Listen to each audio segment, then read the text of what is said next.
from Chicago and streaming at QUE4.org. It's the Pentacle-Hours radio program. Your host, Laake.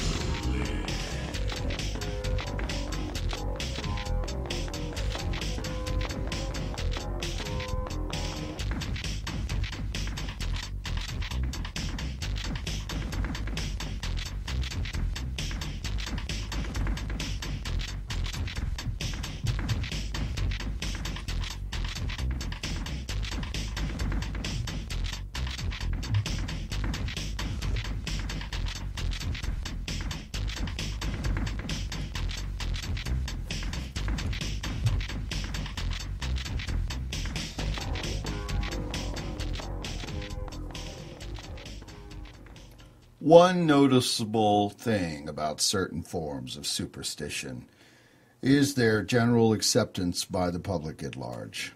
Like certain moral evils, which it is felt to be an almost hopeless task to do away with, other good, easy souls choose to ignore the presence of fortune-tellers, astrologers, palmists among their daily haunts. As a matter of fact, however, fortune-telling, astrology, and palmistry have become so fully incorporated with the everyday life of all large communities as to excite very little comment from the common run of us. It certainly would astonish some people if they knew to what an extent these methods of hoodwinking the credulous or weak-minded continue to flourish in our large cities, without the least attempt to concealment or disguise. One need only look about him to see the signs of these shrewd charlatans everywhere, staring him in the face, or run his eyes over the columns of the daily papers to be convinced how far superstition still lives and thrives in the chosen strongholds of modern thought and modern skepticism. At fairs, social gatherings, and other spaces in the public space, fortune-telling and palmistry have come to be recognized features, either as a means of raising funds for some highly deserving object, of course, or for the sake of the amusement they afford, at the expense of those well-meaning souls who do not know how to say no. To be sure, it has come to be thoroughly understood that no benevolent object whatsoever has a chance of succeeding nowadays without some sort of nickel-in-the-slot attachment by which the delusion of getting something for nothing or something for your own money is clumsily kept. It is good to be with you tonight, this 5 o'clock day. Pentacle-Hours, I think it's Tuesday. I'm Winter Laake at winterlake.com. I've been having a little bit of fun today. I was at a museum earlier, a rare occasion for me to get out of my banshee bubble that I live in, and was taking in some art and meeting some people. The conversation was kind of interesting. Some people that were listening to my show we were discussing more about the aspects of art school scams and stuff, some of the issues that I was touching on yesterday. And one of my friends who went and studied music at Columbia, and I'm not really slamming specific schools or slamming schools in general. What I'm doing is saving people that are in the arts from spending enormities of cash and money on a government loan that will stick you out when you can do things a lot more cheaper. You know, you can learn certain trades on your own if you have the volition to do so. Self-teaching is the best teaching, in my opinion. Your own personal desire to carry out something is the key to anything in life, in my opinion. there is structure at school or structure at whatever type of thing that you're into, and that's a good purpose of it. And it comes with whatever the word I despise called maturity, because I'm probably the most immature person in the world. I act ridiculous. But, yeah, it comes with the maturity to be able to regiment your own life. And school does bring a regimented existence where you can say, okay, I have to be here from this to this. But it becomes monkey see, monkey do. And it's like with jobs in general, jobs or school. If you're an entrepreneurial spirit, you're kind of guided by your own wave and power and organization, which is rare because most people are monkey see, monkey do. They go along the tracks and the train just keeps going, and they're not really progressing, and they're not really going anywhere but circles in their little 2-mile cage. And they go back and forth to where they're going, and school can be one of them. But in art school, it's very expensive, and my friend got all hooked up on like some crazy $150,000 debt, and trying to rationalize the fact that he's working retail or something, and his other things with music and music development and stuff isn't taking off. Well, it's because there is no more music development going on. Studios are folding. The whole entirety of the music industry is being destroyed by downloading. And the downloading and file sharing that is going on is making it impossible for musicians to sell any music. If they can't sell any music, you take out the incentive for them to make more or to take their time to create. And it's destructive to the, musician himself. And of course, he is not going to have the monies to invest in some kind of studio time. And it's unfortunate. And that's why there's really no music studios in Chicago, although there may be one coming around here in an area of the Wicker Park in the studio. But that was only discussed briefly by some people. But even that could be a lost cause, because going to what I was saying, people still have to have the almighty dollar in this current state and situation in order to get through. And so he's strapped with this $150,000 debt. And he doesn't know what he's going to do with it. He's deferring. And it's probably going to continue to defer. And I don't know what the rates are. I don't think that the government is tacking on too much interest on that. But it can be from time to time kind of pricey and kind of tedious. I am going to take calls today if someone does want to call me. My number is 773-217-8344. We could talk about dreams or any kind of supernatural experience that you're having. Tuesday's kind of my open day. I was going to make it into more of a poetry day. Quite possibly I'll have my friend Isabella on, who is a philosopher, a dream interpreter, and kind of a really cool person, on sometime soon, and make a very specific day where we will delve into dream and philosophical discussion. She stood like Hecate, eyes of Hollow's Eve, my dark Ares, my sworn traitor. Sweat torn, strain asunder, a flight ever higher from the tower. Silence is the entropy of ourselves. Coven cabal entwined my grasp for the last gate. Fural adrift, my ruin, my witch, outlier of fate. I do like my poetry. I've been writing a tad bit more. And even doing Banshee Whale, this odd project that's occurring spontaneously, usually after my shows. It has such random frivolity with it makes it so interesting.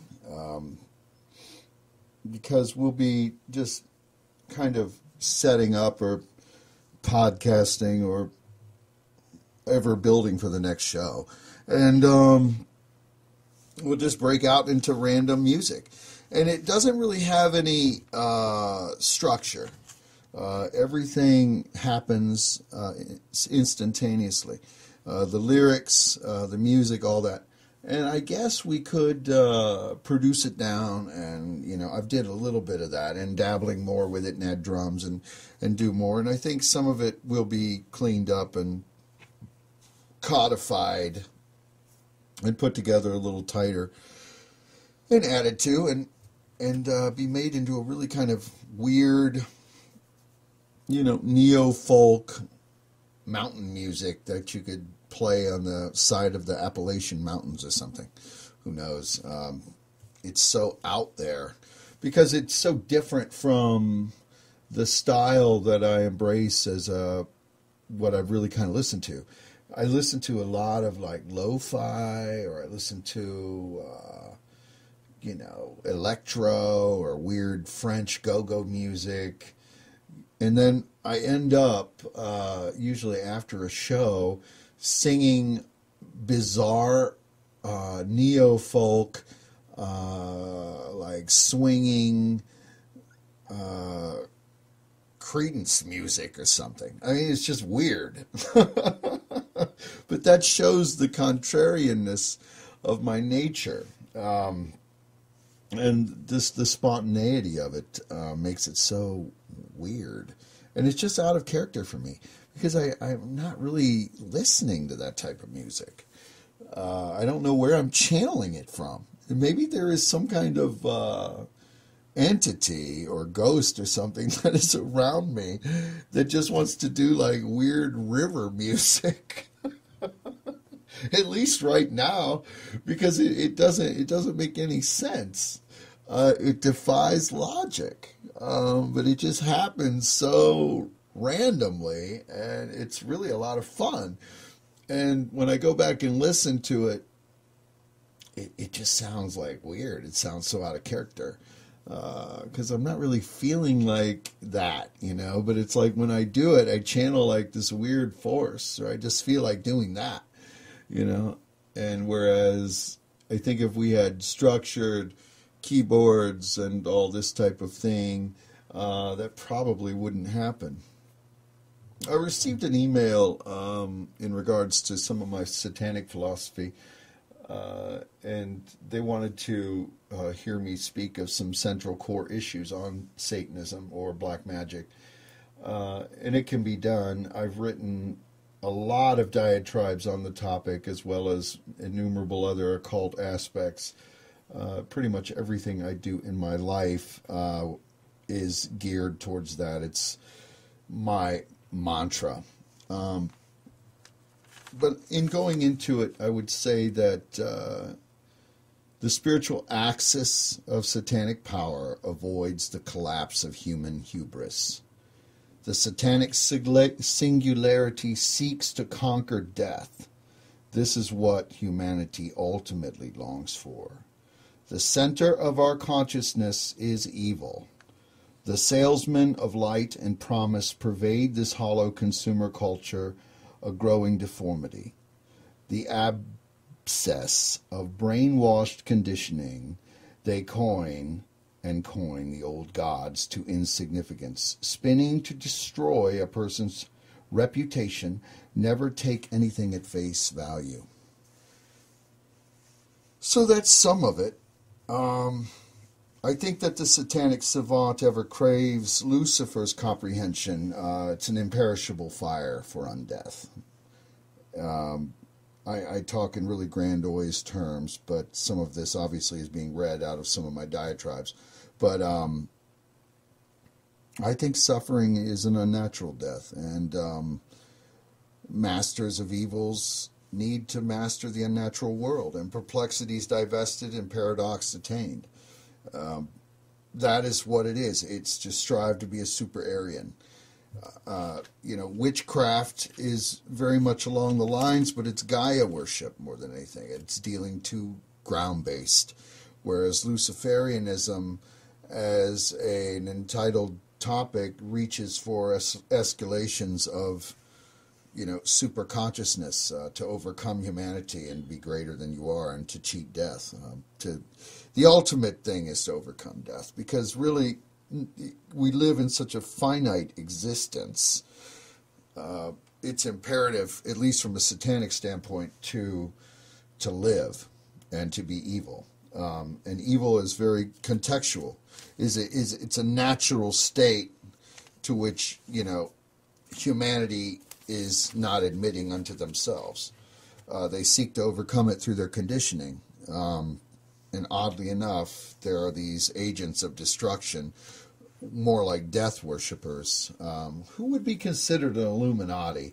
And I'm starting to even get irritated that they took that name or where they got it, because it's such an interesting name. But yeah, these agents of the Illuminati seek death and desolation over humanity. And I think that's a wrong way to go. I think humanity, if they work together, could overcome obstacles against each other and go out into the universe and conquer it and be a greater, more powerful creature than they are here on Earth. But, my philosophy is not for everyone, and it's kind of odd. It's a might is right philosophy, as we do know that power dictates what is right and wrong in our society. It's not really some moralistic view. A lot of the checks and balances that were put in place, or people try to place in, put in place to check and balance ourselves as a humanity, usually fall away. And it's happening more on a greater scale than it would have ever been expected, because a lot of things are being swept away. We are being over-legislated, entrenched in bureaucracy, and all of these things lead us down a precipice. And humanity needs to be more free. They need to be more Luciferian about their lifestyle, no matter what you want to call it. And it's not just talking about free love or whatever, or just go with it, and, I go where the wind blows, and I just say yes to everything. No, it's about setting up boundaries, and it's about progressing on levels of intergalactic experience. But those are my deep philosophical aspects, and they go much more intense than that. And I am Winter Lake, and this is winterlake.com, can be reached me there. And I am streaming at QUE4.org here in Chicago, Illinois, AM 1710. And hopefully we will continue to progress. Have getting more emails that they're hearing me other places and other dials, and that's just kind of really beginning to annoy me, because that doesn't benefit AM 1710, and that doesn't benefit QUE4.org. And if it is being pirated, and this goes back to what I was talking about just with pirated music, and it's not just that I'm looking to fill my pockets, it's just that there is opportunities for everyone to set up this station and keep it going. And if you do hear me out there somewhere, just send me an email and be specific. And I know that mostly people aren't going to, because they just want to listen where they want to listen. And if they're getting a boosted channel or whatever, then, that's typically today's mantras. And as we crash out on live radio, which happens from time to time, if you are on live radio, especially if you're dealing with the supernatural, like myself, you'll have your system just crash out, and you'll have to jump onto the dial, which is always fun. And it happens from time to time here at AM 1710. And got some feedback on yesterday's show in regards to my celebrity encounters, and other people were talking about their encounters with, actually, Typo Negative's Peter Steele. Yeah, he was very active when he was alive. And the shock of his death, like, It did. It reverberated, and it was odd because he was true like this Conan the Barbarian, Iron Man, weightlifter, but he was overdoing it. He would overdo the roids, and he just shot himself out. And his family, I think, attempted to intervene or something, and people were talking about that, but and there was some arrest or something, but I don't know how that really helped him. That might have been more a negative than a positive, because for him and his ego and everything, that probably didn't go over too well. But other people were talking about how they had interacted with him throughout the United States on his tours, and I mean, he was an interesting guy. He was very down to earth, and he was very reachable, even as he his whatever supposed star rose. And he wasn't really a douchebag, because I've met people, like when I went and discussed my interaction with the lead singer of Duran Duran, Simon Le Bon. I really thought he was interesting, but then you meet him and he just turns you off, and so then you're turned off to his music. Even though I still sort of like Arcadia album they did. Which was more about interaction with demons and succubus or devils or something on that album, and weird codes and sigils and stuff they were dabbling in with signing contracts. I mean, that's interesting. But to get all blown up on your ego and to be a prick to your audience, it's just not the way to go. I try to be down to earth, and I have, I think that other people that are, even though they are, elevated and, worshipped or whatever, need to just keep it real. Once you lose that aspect of yourself, once your ego is so blown and you've got no one to check and balance you, then you're just a prick. Nobody wants to be with you.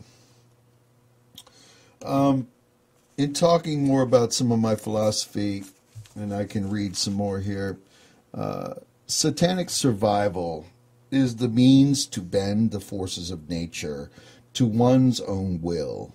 Black magic is an attempt to obtain specific results on the practice of certain defined satanic rites.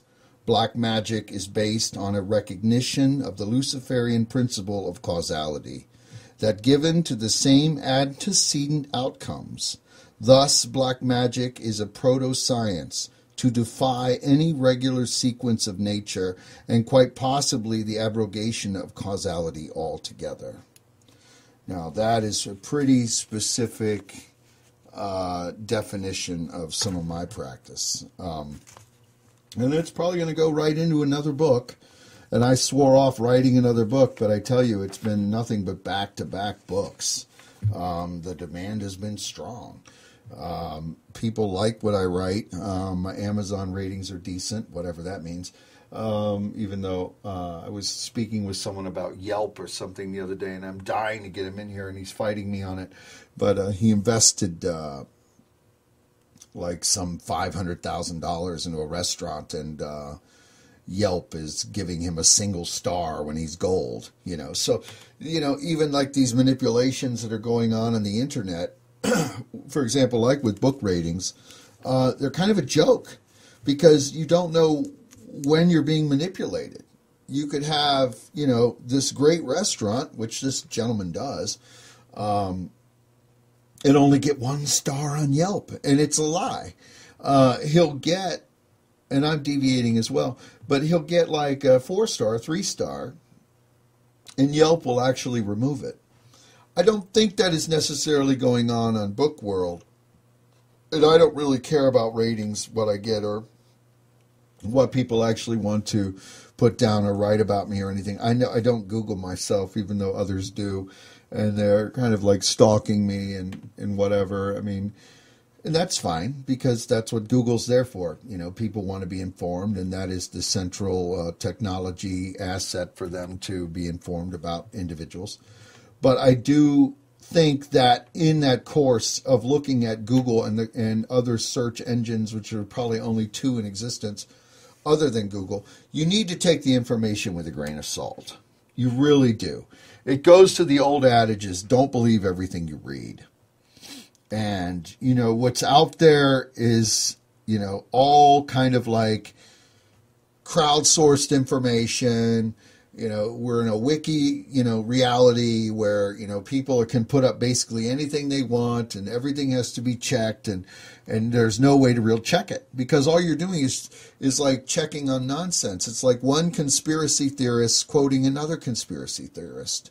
When you have two of these things going on, there's no real information, there's no hypothesis, there's no science. So if you're reading some kind of thing about me, take that with a grain of salt or whatever, whoever you're reading about. And I do it because the internet is an open field filled with a lot of nonsense. It's filled with a lot of disinformation and people right away just go right to it. And that's how they're getting their source information. I do the same thing. That is where it's being, found. One central computer system. But it kind of sends me into a little bit of a space of concern, being a philosophic thinker, a doubter, and a skeptic. Because we don't know what our information is or if information is even real. Information is not knowledge. Knowledge is attained through the aspect of learning, through looking at the different mathematical calculus that is created to get from this number to this number, and that is just an example. Knowledge is totally different from being fed the chew of information. And I think that a lot of people in the general public, sheeple, whatever you want to call them, they need to realize and reflect on that because they can read a bunch of information and it can be disinformation or it can be skewed towards this or skewed towards some other agenda or political machine. And I'll give you an example of how we're being manipulated just in the media aspect of Google. The ratings are set by certain numbers that are through algorithms, but the companies are manipulating them. So they'll flood the companies with information, so you'll get a certain rush which will bring certain things to the fore, or the highest markings on Google, or whatever. And so that's how it works. It's all done through these numbers, which can be easily exacerbated and manipulated through computers. And it may not even be real people behind them. An algorithm in the stock market can be very much manipulated just by the sheer distance you are from the stock market. So like say, it takes longer to get your stock purchase in from Chicago than it does being on the floor of the exchange. And you'd think everything would move at the same speed. It does not. You can shave seconds off and your price will be different. That is a manipulation just sheerly on distance. And that's an example. Now, these things in the algorithms that are working throughout the computer systems are very much the same way. They can be manipulated by different computers, and Anonymous works this way as well. They will actually work through, hijacking or whatever. And I like Anonymous. They're interesting because their liberators are free. Although they have an agenda, I don't know what that is. I just like the name more than anything. But they'll actually take a swath of like 100,000 computers that they'll have under the web and then charge at a certain computer and overwhelm it and overload it. And these things are happening in different algorithm usage within the computer spectrum as well. And that is where everyone is dwelling, and that is where everyone is, and there's no denying it. And Luddites that are cut off from the web are really getting left behind. If you don't receive an email within 5 seconds of sending it, you're already left behind. If your text message is responded to a day late, you've already been left behind. I'm just giving you examples of how I'm seeing the world churn into this super singularity, which will probably arrive with us within the next 6 years by 2020. With what technology is out there will soon be streaming in our own minds, and we will be assimilated into some kind of worldwide mind. all interconnected, all instantaneous. But all we'll be doing is exchanging information. So we will be sort of like drones, because information is different from knowledge. Just like in the practice of witchcraft, if you have the will, intent, and perception to carry out a certain spell and to use your own psychic, power, then through that knowledge of knowing and through certain vibrations or vibrational tones to break the fabric of reality, you can accomplish that goal. Now, see, that in itself is different from just information being fed to you that I'm reading blah, blah about this and such, because that's just giving you some kind of, infotainment reality. And I think a lot of the internet has become more and more of that. And I am Winter Lake at winterlake.com. It's nice to be with you on this freezing cold Chicago day. Been talking off the radar with Barb. How are you today, Barb? What's been going on? I'm doing well, and you? Doing good. So, we were talking about, what's in the food. Oh, man, yeah.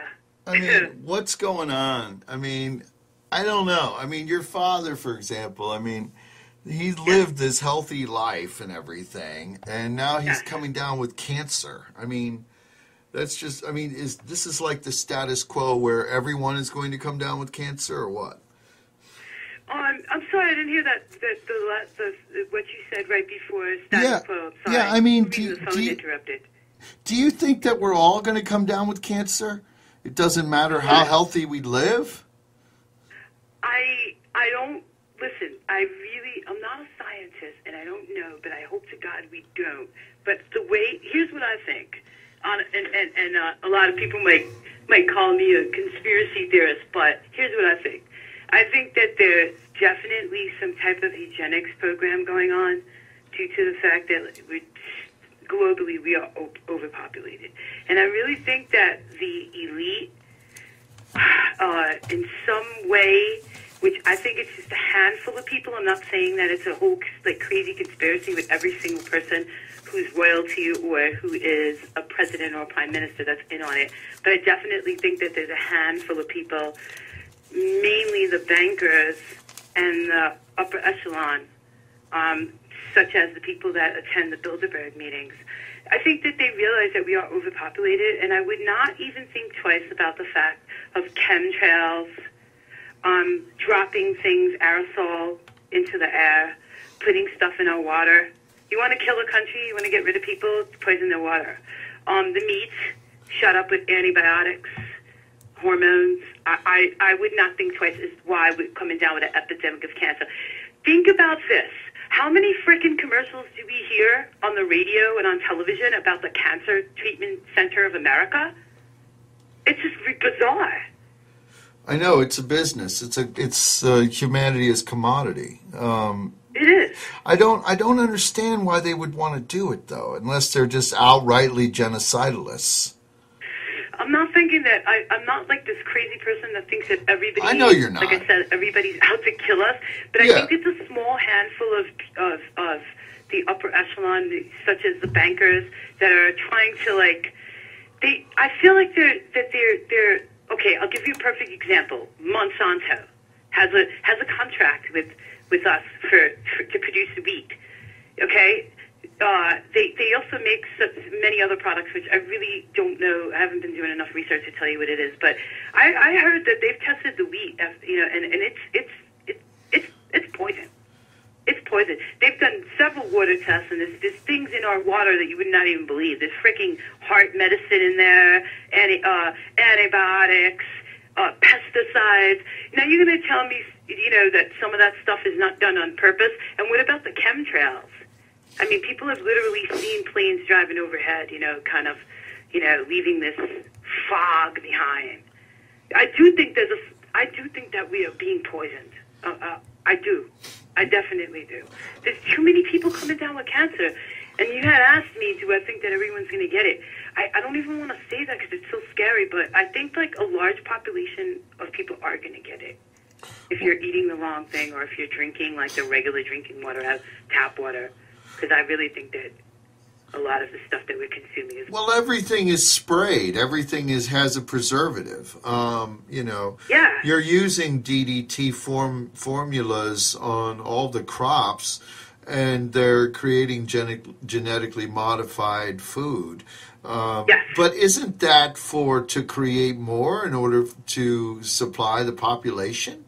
Because the sheer numbers are kind of getting out there right now. They are. I think they're trying to control the population. I think the population is I think that's the reason why.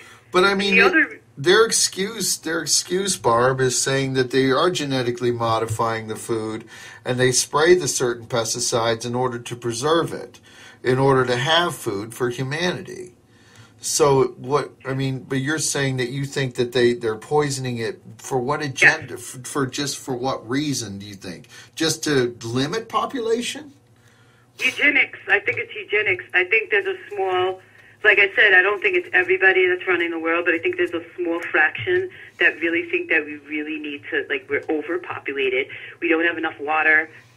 For people that eat animal products, we don't have enough of that to go around. So I really think that we're getting overpopulated. You know what led me to believe that possibly might be true? Think about this.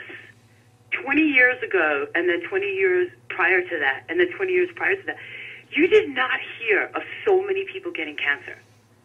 I mean, it's a freaking epidemic. How come so many people are getting cancer? Yeah, it's weird. And they're healthy people that generally didn't do any drugs, and they kind of lived healthier lives. It doesn't make a easy rational for me either. I'm not sure where I'm at with it. I mean, your father is a perfect example. I mean, this guy really didn't live an out there life. No. And he's going under chemical or chemotherapy or something. I mean... Yeah, that's right. He's going through that. Yeah, my father had a healthy life. My father was so healthy. My father was going to be in the Major League Baseball. My father was drafted into the Yankee farm when he was young. My father was an athlete, and as he got older, he never pursued his baseball career. But I mean, as he got older, he still lived like a pretty healthy life. This is not a guy who had a bunch of health problems. I mean, he was a healthy teenager. He was a healthy adult, and now he's a senior. And this, he was never like a wild party animal. He never really drank alcohol. He never did drugs. So I don't understand. Yeah, I don't understand either, because that goes right along with what I'm saying. It just doesn't rationale out people that are generally healthy. Now, is a predisposition? I mean, these doctors have so many different ways of looking at it. Is there predisposition of cancer in your family? No, there's none. There's not. I have aunts. I have aunts that are like 87 and 90 years old. I mean, there's no cancer. There's no cancer in my family. As far as I know, on the Chiavelli side, there's no cancer in the family. Here's what they're saying.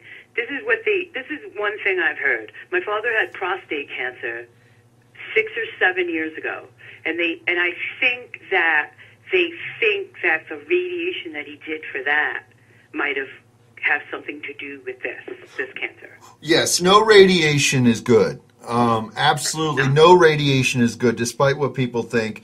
If you are going through an airport, go through the metal detectors. Definitely do not expose yourself to radiation. No. It is very destructive. It will kill off certain blood cells within the system. And even exposure to microwaves isn't good. If a microwave is on, leave the room. These were things that I just found out on my own through certain scientific research. And I mean, the world is saturated with radiation. We are constantly bombarded by radiation. And still, the aspects of our own cell phone radiation exposure is still up in the air, too. We are bombarded by our Earth is a part of that. But if you go under a whole, diagnosis of radiation treatment, it's a whole nother animal. True. And it's weird that your father, so he had one form of cancer that was fought with the chemotherapy, and now he's under chemotherapy to fight this that possibly could have been caused by that. Yeah, I know. That's the thing about it. One thing cures you, and then later down the road, that thing that cured you may kill you. Yeah. It's weird. It's like, okay, we have the solution for this. We're going to give you this, right? And then 4 or 5 years later, you get the cancer back, and then they might say to you, oh, sorry, you got radiation. You can't do it again because it's too close. Let's say the cancer's in the same area. We can't do it again because that'll kill you, so we'll give you chemo. Well, what does chemo do to you? It may kill the cancer, but what does it do? It also kills good cells, and then you could die from that. So it's like, it's Russian roulette. It is. It's like a double-edged sword. Do they have him on a full regimen of psychotropic drugs, too? No, he doesn't have to take that. No, he doesn't. He was taking a pill, this new pill they have out. It's a chemo pill, but my father got very, very sick from it. So now they're doing a cancer drip where they actually do it intravenous. But he's not on any psychotropic pills or anything like that. No, he's not. Yeah, because, I mean, yeah, I heard that they issue some, like, is it pain medicine or something? Yes. I don't understand all that. I mean, it's just way out there. I mean, and the aspects of addiction that come along with that, because you almost have to wean off of this kind of psychotropic drugs. You have to wean off it, yeah, because it's like really, I don't know if it's dangerous, but I know people that were on antidepressants that got really, really sick when they tried to get off them, especially the ones that have fluoride in them. They freaking turn you into a zombie. What? They turn you into a zombie. Well, I mean, so you were depressed before, but now you're just transformed into a zombie. Huh? Yeah, now you're like, I don't feel anything. I have absolutely no emotions. Of course I'm not depressed. I don't feel anything. Yeah, my friend's daughter, she's a teenager, and she's got some, I don't know what's wrong with her. She's depressed, she's this and that, or whatever. So their solution is, yeah, give her some psychotropic medicines with 95% fluoride, so we can turn her into a freaking zombie, and she won't feel anything. So all the kid does is sleep. Oh, wow. I mean, I told my friend's like, I got to get her off this. I want to help my daughter. I love my daughter. I don't want her to be sleeping all the time. I want to have a normal teenage life. So I know some people need it. I'm not knocking them because some people have chemical imbalances, and I'm not poking fun at them. I know it's not fun, but I'm just saying, God, you got to that's not the answer. To fluoride the person out till they're a walking zombie. Well, we'll have to talk about fluoride in just a minute. I'm Winter Lake at winterlake.com. It's nice to be with you this evening in Chicago. You're listening to the Pentacle-Hours, and we broadcast live 5 to 7 Monday through Friday. You're listening to the Pentacle-Hours. It's nice to be with you today, this Tuesday. This glacial Tuesday. It's probably minus 11 outside. And we were talking with Barbara. We were discussing fluoride.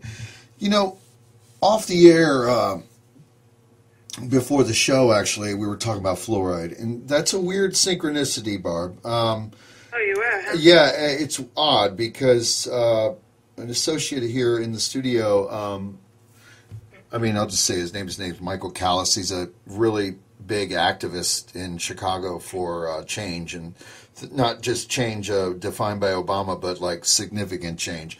Was interacting with the water commissioner of Chicago, and had oddly enough been doing some research on fluoride, and had found some kind of snippet or clip or video or something, and posted it on the commissioner's website.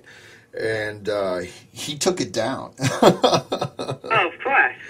But is that a government regimented thing that they're legislated to put fluoride in the water? Well, what happened was is that fluoride. This is what I heard. That fluoride was a waste product, and they had to find out, how to dispose of it. And so they started to put it in the water. That's what my understanding of fluoride. Is that how it came to be? Ended up in our water, and then all the dentists say that it's good for your teeth. So nobody ever looked into it and say, oh, yeah, it's good for your teeth. What else? But what's it bad for? Nobody ever looked at, recently people are starting to look into all of this. Right. What are the side effects of fluoride exactly? I mean, we're ingesting it. I mean, it's good for your teeth, but even on the side of a toothpaste thing, it says do not ingest. Yeah, exactly. I know, right? I mean, what does it, I don't really know what it's, I know one thing that any type of psychotropic medication that has fluoride in it, what it does is that it sedates you. It kind of makes you tired. It sedates you. It kind of zonks you out. So I'm thinking it's probably very bad for you. But I don't know what it does to you internally. Like in what way is it bad for you? I don't know. But I know that I think it's Prozac. That's like 90% fluoride. So just think about that. And I know sometimes some people use it and they say it works for them, but whatever. I know for a fact because I've seen people on Prozac, it zonks you out like a zombie. I know. All that stuff does. You're I like mean, it changes you. It changes you as a person. You look at that person and they're not even there. They're not even really interacting with you. Yeah, and here's the other thing I found out about fluoride. I heard that like the pineal gland, that it does something to your pineal gland, like it calcifies it. It calcifies the pineal gland, and I don't know. A lot of spiritualists say, especially people into yoga, say that the calcification of the pineal gland is very bad because the chakras they're not operating properly in your body. You're off, like your energies. Is off because the pineal gland is calcified. That's another thing I heard. I don't know if that's true or not, but it totally makes sense. Yeah, it makes sense, and intuitively it makes sense as well because, it's kind of like an electrical circuit. If you have a short in the electrical circuit, it's not going to fire off correctly. And humanity or humans are very much electrical. We do emit an electrical charge, and if you have calcification in a memory center, then you're going to definitely have some kind of deadened experience. And I don't know. I mean, they're putting fluoride in the water. I know during the Nazi regime, they utilized fluoride to pacify masses and to make people more passive and all this kind of thing. I mean, it's in our water. Is it making us more passive? Or are we becoming an apathetic nation? Zombie nation. Zombie nation. Yeah, because think about this. All the things that are going on. And people are like, I like electronics, iPads and, iPhones and all that. But people are like so engulfed in like Facebook, and they're so engulfed in all their electronics and what they're getting for Christmas, and hey man, let's watch TV and just have a beer. Meanwhile, there's like all these wars going on, drone wars. The dollar, 36 cities dropped the dollar. They're not going to use the dollar anymore. It's worth like a penny. Our government shut down. The crime is crazy, and people are like lollygagging around. Hello, the fluoride is doing something to people. Either that, or we're dumbing down America in another way. Yeah, that's just my point. America is a trip. I can't even believe it. This chaos in motion is still going. I know. It's if a trip. If I had the means, I would move to Germany or like Norway or get out of this country. I really would if I could, because it's really I don't know. I don't know what it's like there, but it's got to be better there than here because people are just, I don't know what's happening here, but it's really bad. Yeah, it's a lot of fun over there, It's really fun. We just go and hang out in like a Swiss chalet on some Furel pelt and drink cocoa and jump around a room. It's a lot more fun Yeah. Being We'll in go to America. Vienna, drink Sakala. Oh man, I tell you, dude. Yeah. Oh gosh, I mean, Chicago or whatever, or America in general. Yeah, it can get tedious, and this constant taxation, Yeah. and people are out of work, and there's no jobs, and there's no corporations that are really helping anyone, and I mean this daily grind thing that I see amongst the populace. I try to just stay out of it. I mean, I have the power to, but it really, I mean, to look at it, objectively, it's just chaos in motion. I don't see any end game. We borrow, well, not we, but America, the government borrows money from China to work, to function. Yeah, it doesn't make any sense.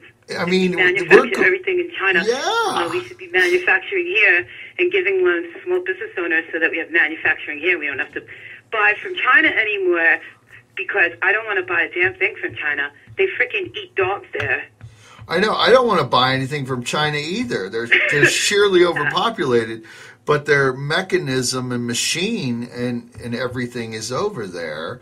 We're so over-legislated here with bureaucracy and legality. It's hard to produce anything here. I mean, that's what it is. It's very expensive to produce here. And that's in a sense, it's a double-edged sword. We've driven out our industry. Yeah, and they outsourced even the techie support, telecom companies and computer companies. They outsource everything to India and China. Why are they doing that when people need jobs here? Well, it's too difficult to run a place here. It's way difficult because of all the legislation. You just get buried, and then the taxation. To run a company here, it's impossible. To run one in China, you're going to make ridiculous money. But then, you have the opposite going on over there with like huge anti-legislation or no regimentation, and they're dealing with smog, abuse. So it's like a weird trade-off, because those people, they're just like jumping out windows, Yeah, they have nets. Factories, yeah, it's slave labor. They freaking commit suicide. Yeah, it's slave labor. I know. They have these like webs out the window, catch our little slave from killing himself. I know. It's crazy. Terrible. It's very sad. Yeah. Very sad. What have you been dreaming about recently? Oh man. I've been doing a lot of meditation and so lately I've been having really lucid dreams, like really really bizarre dreams. I'll tell you one of them. I don't even try to figure them out anymore because they're so weird that I don't even know them. Well, let me see if I can interpret it. So tell me a little bit about the most recent one or whatever, or one that stands out. Okay, I have two. I'll tell you my most recent one. I had a dream that I went in front of my house at night. It was probably midnight, and my dog Vito was. I know you're gonna laugh when I tell you my dog's name's Vito. That's fine. I mean, you're in New York. What do you expect? He was standing in front of the house, and he was sort of in a very dark area where it was not lit at all. And I went over to him, and there was this huge dog that looked like a wolf, kind of husky wolf. And I knew it was definitely going to attack him.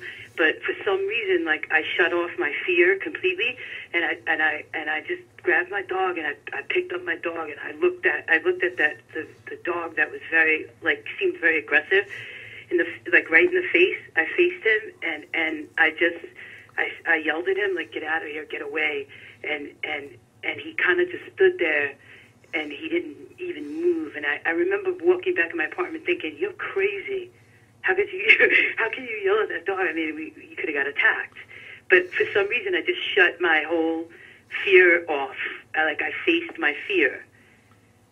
And then the other dream I had was I have this dream often. I'm in this warehouse where I used to rehearse with my band. And I'm walking up this dark hallway. I'm going up these stairs, and this spiritual guide that I couldn't see, like took possession of me. I knew it was there. I couldn't see it, but I knew it was taking possession of me, and it was saying something in my head, saying you're never gonna move forward until you face your fears. So it took possession of me to make me feel very strong and able to open up this door into this other room. And I remember feeling like really strong and not being afraid. I put my hand on the doorknob and I was ready to open the door. And then suddenly, when it depossessed me, it got out of me. I was too scared to open the door. And then it said to me, "It's not time yet. It's not your time yet." And that was weird. We'll deal with the first one. How did you know it felt like midnight? I remember looking outside and then just like looking out, and I thought in my head, "This is midnight. This is midnight." And I remember, because I remember looking at the sky, and I don't remember really looking at the moon, but I remember feeling like that was the time. I can't really articulate why, but I just felt like I thought that. Very interesting. Midnight is very significant. It could mean a lot of things. You know, we obviously hear that term midnight of the soul. Yes. And in midnight of other things. 2 minutes to someone's destruction. It also is like obviously a harbinger of some kind of issue. A lot of magic and black magic is done at midnight. Transition into witchcraft reality, you know. It becomes that other world, that twilight period. So that's just very significant. The wolf and the shutting off of the fear and the overcoming the fear, I think that's very significant and really self-explanatory. Do you think you've been overcoming a lot of obstacles this year? Oh, yes. Yes. So you've been able to overcome a lot of things, facing and confronting your fears? Yes, I have. So that's pretty explanatory. But, you know, not getting too specific, do you think that you have some fears yet to face? Yes. So I think that the wolf in that dream is that fear that's still not been met with yet. It could be, you know, loneliness, emptiness, repression, or some kind of thing that you're holding in that you need to unleash. The wolf is symbolic of you. It is that force that transforms you from a dog into a wolf, or a wolf-tress, or the hunter, or the Freya, or whatever the symbolism in how you can, in the context. But it's something that you need to sort of maybe transition into, or your conscious is being spoken to by your unconscious. The dark and unlit aspects of it, did you see any color in the dream, or was it all black and white? No, it was all black and white, except for Vito. Vito was his regular color, which is orange. But he was the only color in the dream. Everything was black and white. And the wolf looked like a husky wolf. He was black and white. He didn't look like your typical, you know, wolf. He had that husky kind of. He was like black and white with the blue eyes. Interesting. Mm-hmm. Black and white dreams are very like symbolic of fear as well. You know that there's still the shadowy realm. So I think that one in particular has to do with confronting some final fears. In life, there's always final fears, though. You know, there's always fear in general. But this one, you know, I think just make a list of different things that you might want to overcome. But this other one about succession, when you mentioned that you were having successive ones, yesterday on the show I was talking about how important those are. How often does this dream repeat with this guru spirit? The spirit never came into this dream before. It was the first time. But I've had that dream I've had a similar dream where I'm in that hallway going up the stairs about 5 times, 4 to 5 times, but never has that guardian ever been in the dream with me. It was always me in that going up those stairs or coming down those stairs and being alone and being like, I don't know, I felt very afraid. Yet there was nothing in the hallway, but I would always be very afraid, like it was dangerous and I shouldn't be there. That's what I was like, why am I keep having this dream? Like, what is this? what is this dream telling me? Yeah, right, exactly. So, but in the dream, this stairwell, did you see any clocks on the wall? No clocks, no. Have you ever met this guy before in your dream? The spirit? Yes. No, I never met him inside of a dream, and I never saw him, like an apparition of him before, but... That's what I mean, like, or even a person, does he even, like, anything, image you might have seen or something at all? Does he resemble anyone? No, but I know who it was because it's a deity that I've been doing dedications to since the summer, so I know it was him. Okay. So it was a force that you've been sort of conjuring an element of power. Yes. And you did not necessarily get fear from the deity? No, not at all. I wasn't afraid of him at all. No.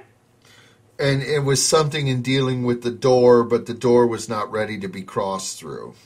No, he said I don't know if the possession is the right word, but I felt something energize me, and I don't know what that was, and I thought it was like a momentarily possession to make me strong to open the door, and I felt very strong. But whatever it is left me before I turned the knob, and then I couldn't do it, and I heard him say to me, "You're not ready. You can't go forward yet. You're not ready." In magical practice, I mean, we are all, moving in different levels of our experience to master the different trades we're in. It's quite possibly this successive dream is having to do with the, escalation of your practice. But it's hard to say because you were overcoming fear and you were being possessed. And in the elemental aspects of that possession, typically could be viewed malevolently, but I think in this one it's more a power force. It's something that within you that you can manifest, as opposed to an outer force. Oh yeah, that's brilliant. I think that possibly the deity is you yourself, even though you are manifesting it. It's still, again, it's that wolf, it's that fear, that ultimate outcome, that something is there. So, it's like a door into another reality, a door into another aspect of your existence that you can attain. I think being like within 6 months, even as possibly as close as 6 weeks, you're probably going to know what that fear is. But it's hard to say. I mean, these things are so relative. Yeah. Have you ever had anything other possess you in a dream, or felt possessed? Let me think. When I sing. When you sing? I sing, I definitely. Okay, never in a dream, never in everyday mundane life. No, but when I sing, as soon as I sing, something happens to me. Always.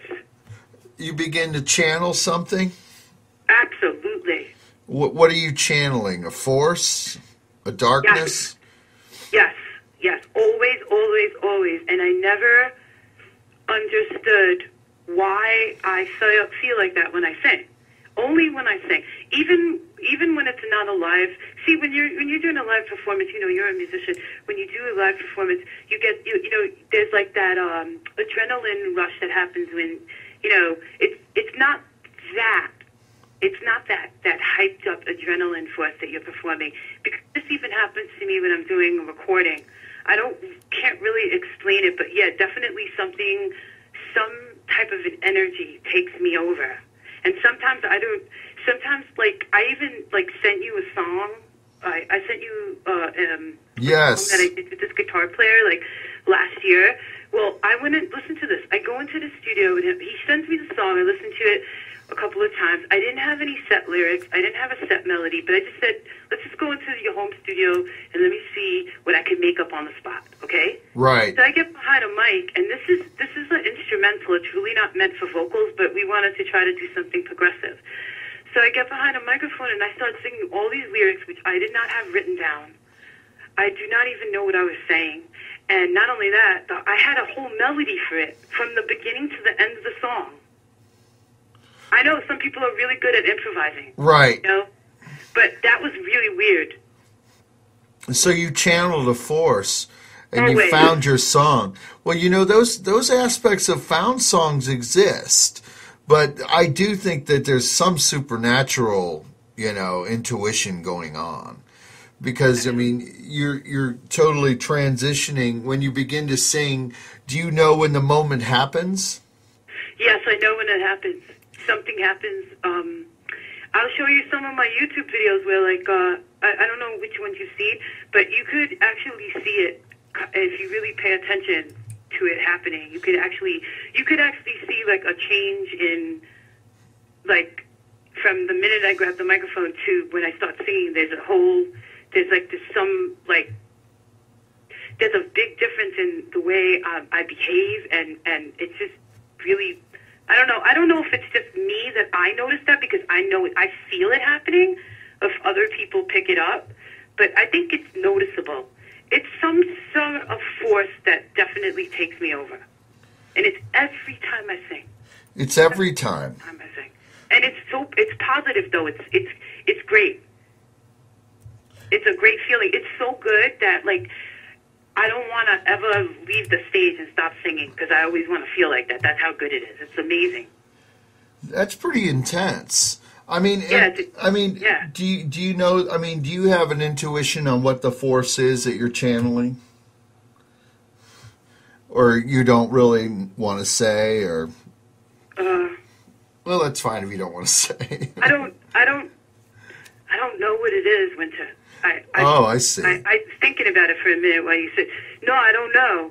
I don't really know what it is. No, I don't understand it. I used to think that it was just being an adrenaline rush, because as an artist, right, you're letting out your art, right, the greatest time in your life, right, right. That's your dharma. Like, you know, this is it. This is what I'm here for. You know, this is my contribution. You know, this is who I am.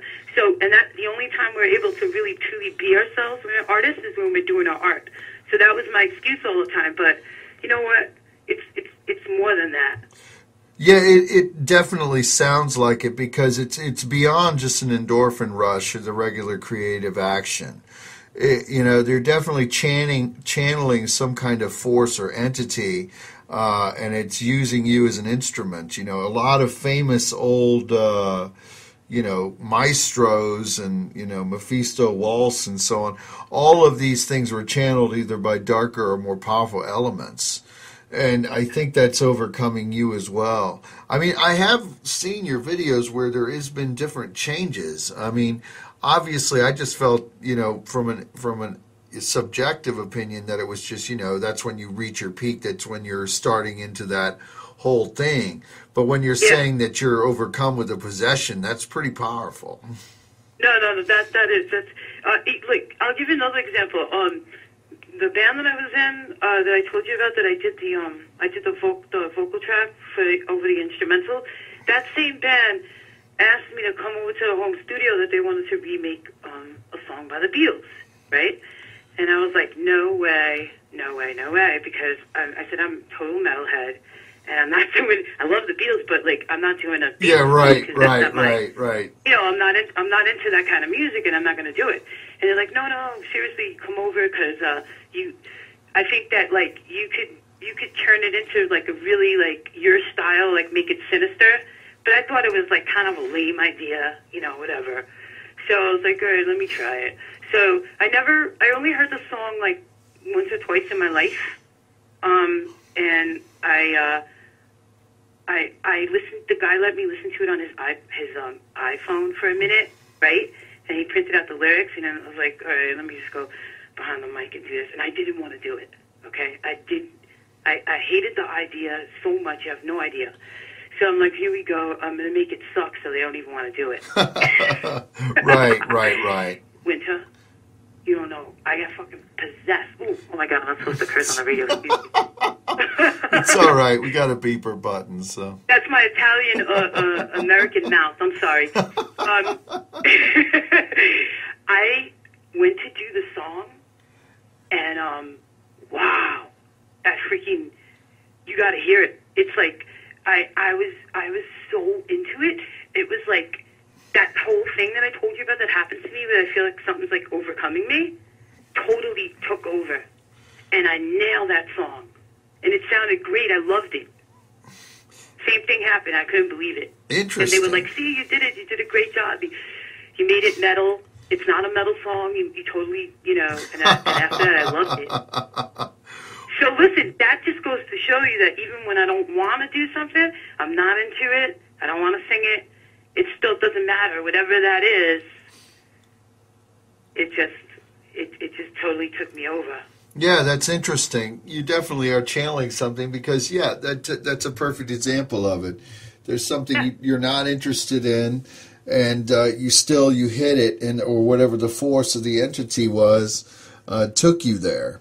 But I am Winter Lake, and you are listening to the Pentacle-Hours. We are broadcasting from Chicago, and we will be back shortly.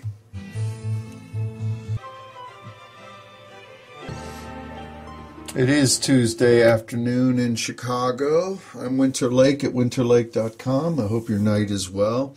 We've been discussing dreams and other issues. Barb, this song that you were talking about, that you were channeling through, did you find out what it was? Oh yeah, it's "Dear Prudence" by the Beatles. And what's the history of this song? This is what I heard, that Mia Farrow's sister had a bad trip on LSD, and she went into some kind of trance after it that she couldn't come out of for, I'm not sure how long. And the Beatles wrote the song about her and for her. Interesting. Well, there's a lot of synchrony that's happened in our conversation earlier, obviously, with fluoride, because, it's not a hot topic and something that I was just talking about with someone in the studio. And then you brought that up randomly, which was just odd because, it's just the synchrony of things. But now in talking about Mia Farrow, Mia Farrow starred in Roman Polanski's film Rosemary's Baby. And there's a lot of Satanism and darkness with that film. The connection being that something that I had established earlier with synchronicity in a previous show, and it's something that I've been dabbling in with synchronicity, following the lines of how things are led. I had kind of come up with my own hypothesis. Charles Manson had this obsession with Helter Skelter, which was written by John Lennon and the Beatles.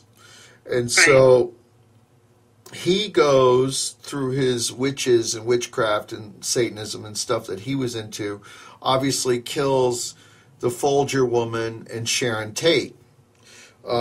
Sharon Tate was the wife of Roman Polanski, who did the film Rosemary's Baby, starring Mia Farrow as the woman who gets impregnated by Satan, basically. And they film it in the Dakota in New York City, in Manhattan. They call it the Bramberg in the film, but really it's the Dakota. The Dakota is famous. A lot of movie stars live there and so on and so on. Cher even lives there. I don't know if she lives there now. But John Lennon lived there. When John Lennon came out of the Dakota, he was assassinated. So you have this odd line, this circle, that you have the director's wife, Sharon Tate, killed by Charles Manson's cult, who had an obsession with Helter Skelter, written by John Lennon, where Roman Polanski's wife was married to Sharon Tate, who did the film with Mia Farrow as the star, and he filmed it in the Dakota, where John Lennon was assassinated. So all of these different people are interconnected. Yeah. So it's odd, because then you have this building, being the Dakota, where they filmed it, and where John Lennon lived, and he was assassinated, who wrote the song Helter Skelter that made Charles Manson so obsessed. Yeah, it's all related. It's all related in synchrony. Yes. It's something that I kind of evolved myself. But it's just weird because you were talking about Mia Farrow, and that even makes it even more of a synchronicity because John Lennon and the Beatles directly did a song in regards to her and her family, the star of the actual film. So not only do you have where he's living being the Dakota where he was assassinated, where Roman Polanski filmed Rosemary's Baby, you also have this thing where he wrote an actual song, which is adding to what my hypothesis is, which I did not know before, being Dear Prudence about Mia Farrow's sister. Yeah, no, that is so weird. The whole thing is like a circle. That is correct. It is a circle. And you've just added more to the puzzle. You've added more to my information because that brings it closer together. Because Charles Manson and John Lennon never knew each other. But John Lennon was a peace giver and so on and so on, who wrote this odd song. And even for the time being the Beatles, they were like, why are you writing this Helter Skelter song? They just wrote it all. Right, that wasn't their style. It was a weird thing. They felt that it was going to be like an anti-war thing. I don't know. But Charles Manson grew obsessed with it and sent his cult out, who inadvertently just targeted the Folger woman and Sharon Tate, who is married to Roman Polanski. And Roman Polanski hires, the main actress being Mia Farrow. And they film it in the Dakota. So it's just an odd synchrony of events that transpire that lead to death and murder and Satanism. Yeah, you know what's really weird, though? The fact that John Lennon lived in the building and he was murdered in front, and that's where they filmed them, and they filmed the movie there. That really is like... That's correct. Wow. They filmed location. it. That's correct. The location of the Dakota is crucial, but also this synchrony with Mia Farrow being with Dear Prudence, and the synchrony with this other song they wrote, Helter Skelter, being with Charles Manson. Because Charles Manson's obsession with that led his cult to assassinate Sharon Tate, who was married to the director of Rosemary's Baby, being Roman Polanski. I know, that is so weird. And that's how synchronicity works. It works in weird circles and evolutions of time. So certain events and causality and fate can lead to the outcomes as they are evolving. And it's really weird. And that's where you can get into black magic intervention and some other things that I delve into as trying to, alter causality in order to bend one's will to control certain events and their outcomes. I think that it's definitely necessary, because if you don't take control, this is how I think. If you don't take control of your destiny, then you're letting things happen. That's kind of how I think. Well, you become a victim of causality. Yeah, you become a victim of causality. You let things happen, and then your destiny is up to the mass consciousness of the people around you, what they're thinking, what they're pitching, what they're visualizing, and your unconscious mind. That's why I really think that I don't even think of magic as supernatural or spiritual. I just think that that it's just innate. I think that it's the normal thing as a spiritual being, as a human being, to do. It's necessary to take control of your life, to not let people and things happen. Not to let things happen, but in synchronicity, it gets into this borderline aspect of fate and its existence. And true enough, I personally do think there are supernatural elements or things that can alter fate. My belief doesn't have to be yours, or and so on and so on. I mean, we have all our different perceptions. We are all on the same page, you and I. But this thing with synchronicity is just bizarre. Not turning right when you should have turned left, not following your intuition, knowing your gut feelings. Instinct is imperative. You can figure out so much more with it when you know that something is off, or when someone is conflicted or something. And it's when you have a vibe and you ignore it.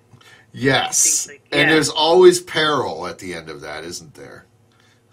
Always. Every single time I didn't follow it, something happened. I mean, I was lucky that nothing horrible happened, but always, always, when I get a feeling about something that's not right, it's always not right. It's so dumb that I don't follow it all the time. Sometimes I just ignore it. And you shouldn't do that because it's always right. It's like they say the mother's intuition. It's not just the mother's. Everyone has that intuition. They just ignore it. What do you think? What? Give me an example of when you've ignored it and you've had consequences.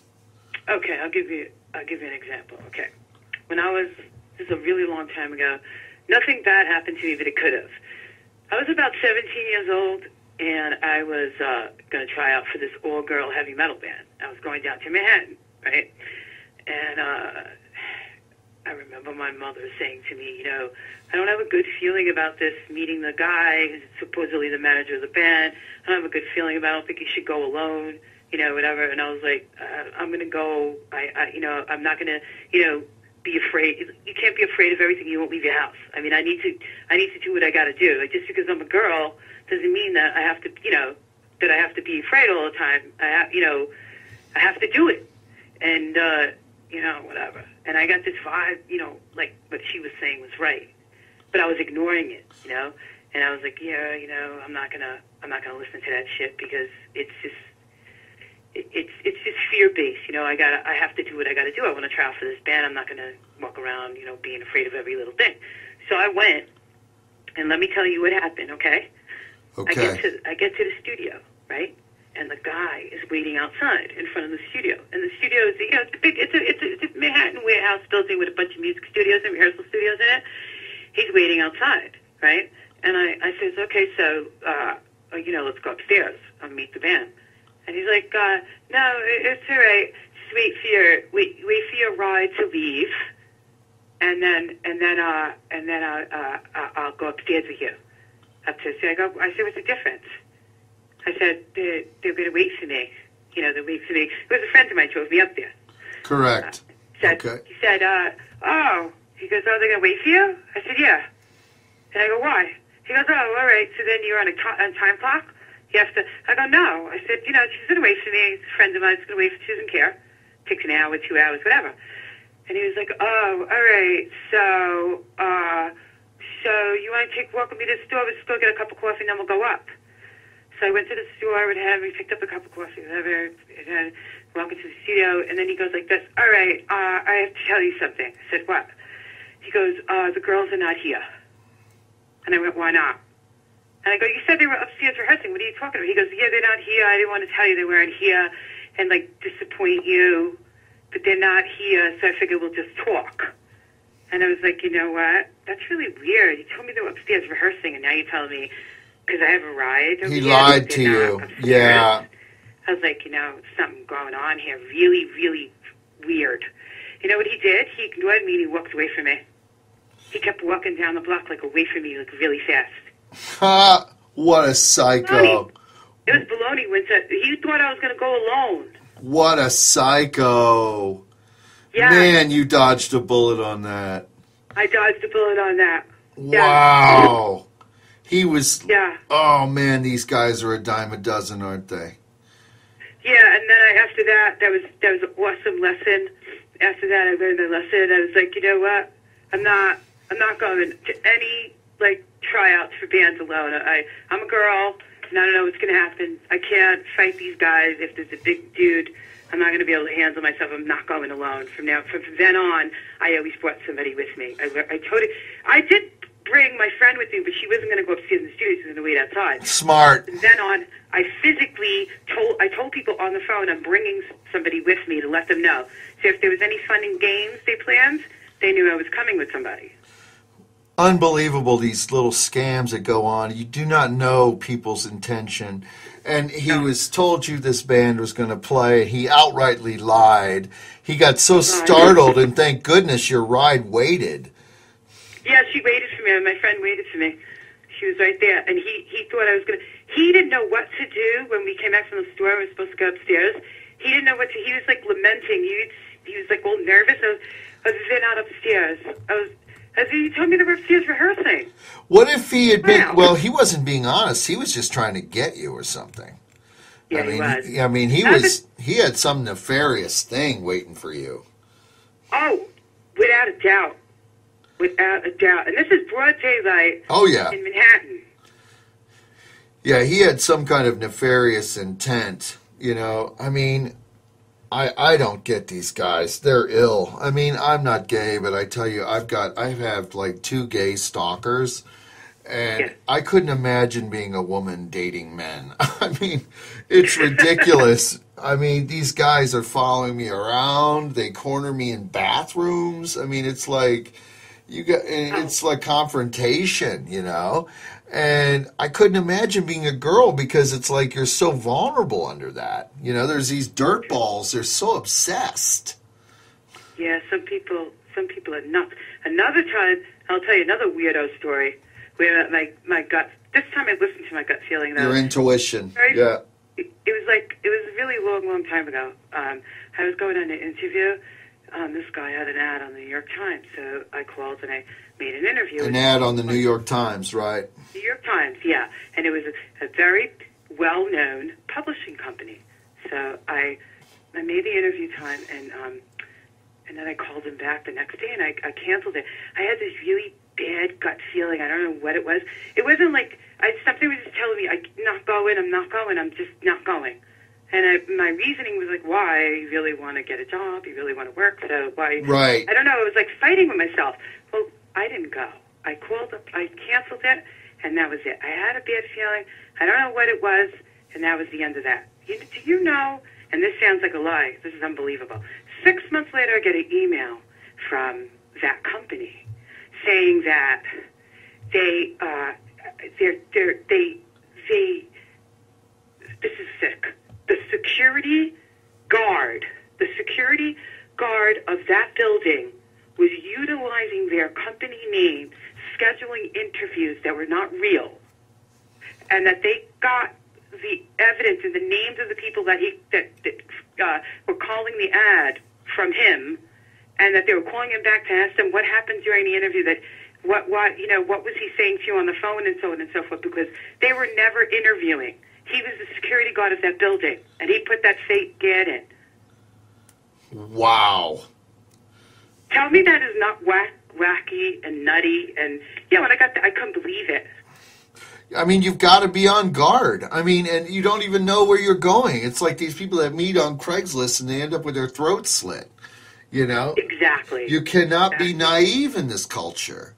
People are bringing their intention, you know, and their intention is a lot of hurt and a lot of anguish on people. What was he doing? Getting girls in the office and probably raping them or attacking them, or who I don't knows? know what he was doing. I wrote them back. I said, yeah, I had it. It's true. You obviously you got my name from, the evidence you got, from him, but I never went down to meet him. And I wrote back. I said, what was the reasoning behind him formulating fake interviews and using your company? What was his agenda? And they never wrote me back. They never said anything. They never told me. I don't even want to know why he was doing that. I don't even want to know. And so it was your intuition about that in particular that just said, I don't want to go? There was something about his voice. I don't know what it was. I just did not want to go. My gut was like lead. I didn't think he was going to attack me or anything like that. I just felt like I'm not going to get this job. I don't think this is real. I don't know. I just don't feel right about it. There was just something about his voice. It was just a gut feeling. There was a vibe off of him that I just did not like. And I have to tell you that I'm so happy that it was accurate. So happy. Oh, yeah. I mean, get into the room with another dirtball, especially after the experience that you had with that one weirdo. But your mother said, hey, I don't want you to go there. And and you were smart to bring somebody, but you still brought somebody. And it was so good you did because, but it makes sense because, of course, your friend is going to wait in Manhattan, Yeah. You're not going to be just left there. That's your ride. He's like, oh, Betty in the studio. And I said, no, she's waiting for you. He goes, oh, so she's going to stay and wait? I went, yeah. And he's like, oh. He was getting all jittery and and I right from that reaction, I thought that was so weird, and so I almost didn't freak out when he told me that the band really wasn't up there because he was already acting really weird. Yeah, totally, man. What did your friends say about it? Oh, he said, "Oh my God, I cannot believe that guy that he did that. He was setting you up. Oh my God." She was like freaking out. She's like nervous. Her hands were shaking because she knew that I was like, what was I, like 5-6 seconds away from something happening to me, because all I had to do was basically drop me off, say goodbye, go up those stairs with him into that studio, and that would have been the end of me. Oh no. Or Winter, if maybe it could have been the end to him. Yeah, exactly. One of my gay stalkers is going to get me. Oh my gosh. But who knows? But it's Never nice. know, you know. I know. I would have fought. Let me tell you, I would have fought for my life. I'm a New York girl, but you know these psychos. You never know. They can have a gun, a knife, whatever. You don't know. Women are naive now too. Very they're very dumb. naive. They don't have any clue about the intention these people are bringing. They don't know what they're dealing with. It's in the culture. The culture is it's not a nice space. It's evil. These people have got a lot of things going on, and they don't have people's best intention at heart. You know, they're targeting young women and doing all kinds of stuff. Yeah, it's not even just women. I think everybody has to be sort of careful, and it's weird because you would think that being brought up in New York or Chicago, people would be less naive because you're exposed to, you know, an abundance of different types of people. So you start, you know, you become streetwise, even if you don't want to be. Even if you're coddled and sheltered, you have no choice when you're socializing. But I find that a lot of people are very naive and very trusting. And they really are. They really are, and it's not good. No. But it's good to talk to you, Barb. We're coming to the conclusion of our program. I am Winter Lake at winterlake.com. I hope you enjoyed listening.